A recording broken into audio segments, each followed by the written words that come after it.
Four things I'd like to highlight: balancing short-term and long-term interests, building fit-for-purpose boards to have skills that are necessary for the current markets, focusing on transparency in costs and management of costs to produce the best net results, and becoming more aware of the influence that pension funds as major market players in the aggregate have on stability of our financial marketplace. Institutional investors own 76% of the Fortune 1000 companies. Governance practices, the investment practices of pension funds have a major impact on financial markets. A study that was done out of Duke recently, where they asked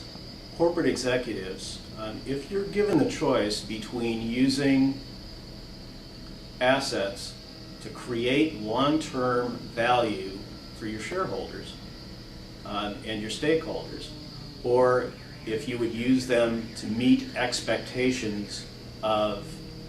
Wall Street for your next quarterly earnings, almost 80% of the executives said that they would have to use the assets to meet short-term projections. Well, we've suggested some areas that we think the OECD should look at, and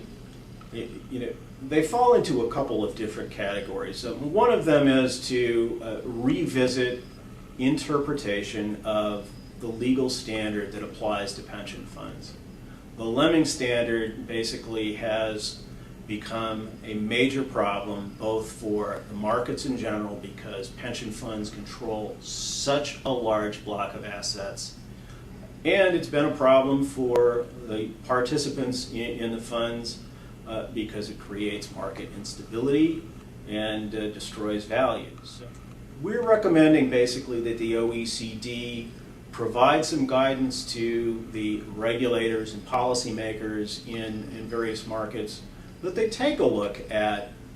more clearly defining the fiduciary duty that applies to management of pension funds so that it achieves a balance of short-term and long-term factors. The Network for Sustainable Financial Markets is about creating a financial system that works for all of us over the long term.